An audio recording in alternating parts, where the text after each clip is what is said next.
Hello students, welcome to all of you. आप सभी का बहुत बहुत स्वागत है हमारे इस लर्निंग प्लेटफॉर्म डीप डाइव इजू में। दोस्तों, आज हम बात करेंगे बीएससी फर्स्ट सेमेस्टर बॉटनी के टॉपिक बैक्टीरिया के बारे में, क्योंकि दोस्तों बैक्टीरिया एग्ज़ाम की दृष्टि से बहुत ही इंपॉर्टेंट टॉपिक है, इसीलिए आज हम बैक्टीरिया को पढ़ेंगे।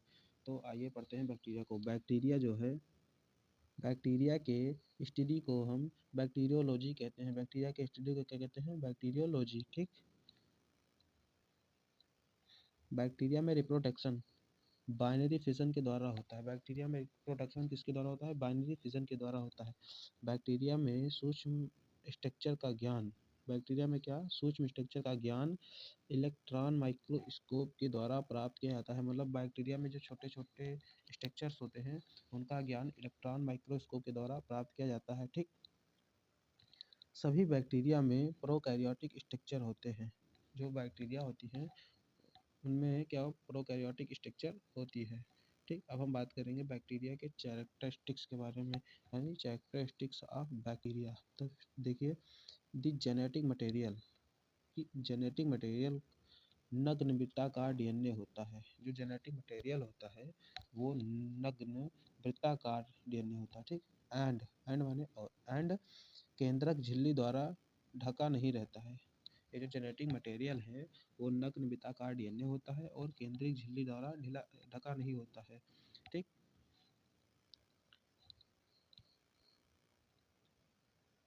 न्यूट्रिशन की प्रमुख प्रक्रिया एब्जॉर्प्टिव यानी कि अवशोषी होती है। न्यूट्रिशन की प्रमुख प्रक्रिया एब्जॉर्प्टिव, एब्जॉर्प्टिव का हिंदी होता है अवशोषी, यानी कि न्यूट्रिशन की प्रमुख प्रक्रिया एब्जॉर्प्टिव होती है। ऑर्गेनिज्म नॉन मोटाइल होते हैं या सिंपल फ्लैजिला बीटिंग और ग्लाइडिंग द्वारा मूव कर सकते हैं। ऑर्गेनिज्म क्या होते हैं? नॉन मोटाइल होते हैं या सिंपल फ्लैजिला बीटिंग और ग्लाइडिंग द्वारा मूव कर सकते हैं। फ्लैजिला यदि प्रेजेंट हो तो फ्लैजिलिन प्रोटीन की अनेक आपस में गुथी हुई चेन्स द्वारा निर्मित होती हैं। ये किसी भी मेम्ब्रेन द्वारा अवतरित नहीं रहते एंड टिप, यानी टिप मीन्स क्या होता है? शीर्ष पर ग्रो करते हैं।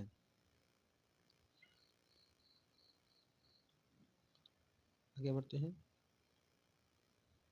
साइटोप्लाज्म में राइबोसोम एंड सिंपल क्रोमैटोफोर्स सब सेलुलर ऑर्गेनेल्स होते हैं। राइबोसोम 70 एस टाइप के होते हैं। मतलब बैक्टीरिया में जो राइबोसोम होते हैं वो 70 एस टाइप के होते हैं। इसमें माइटोकॉन्ड्रिया, प्लाज्मिड्स, गोल्गी उपकरण, लाइसोसोम, एंडोप्लाज्मिक रेटिकुलम, सेंट्रोसोम आदि का अभाव होता है। सेप वैक्यूल्स नहीं पाए जाते हैं, यानी कि बैक्टीरिया में क्या होता है? सेप वैक्यूल्स नहीं पाए जाते हैं। इसके अतिरिक्त गैस वैक्यूल्स उपस्थित होते हैं। बैक्टीरिया में सेप वैक्यूल्स नहीं पाए जाते हैं, इसके अतिरिक्त गैस वैक्यूल्स उपस्थित रहते हैं। प्राथमिक रूप से एसेक्सुअल रिप्रोडक्शन बाइनरी फिजन और बडिंग के द्वारा होता है। क्या होता है बैक्टीरिया में? एसेक्सुअल रिप्रोडक्शन बाइनरी फिजन और बडिंग के द्वारा होता है। फिर सेल डिवीजन के दौरान माइटोटिक ऑपरेटस का निर्माण नहीं होता है। सेल डिवीजन के दौरान माइटोटिक ऑपरेटस का निर्माण नहीं होता है। तो स्टूडेंट्स, ये है हमारा बैक्टीरिया का डायग्राम। ये जो पूंछ के आकार की संरचना है इसे हम फ्लैजिला कहते हैं। ये जो पूंछ की तरह की संरचना है इसे क्या कहते हैं? फ्लैजिला कहते हैं। ये जो बाहर की संरचना होती है ये पूरी, उसे हम सेल वॉल कहते हैं। और उससे थोड़ा ऊपर जो पतली सी लेयर होती है उसे क्या बोलते हैं? कैप्सूल। पिली, पिली जो ये रोम की आकार की संरचना है इसे पिली कहते हैं। क्योंकि स्टूडेंट्स, अगर आपको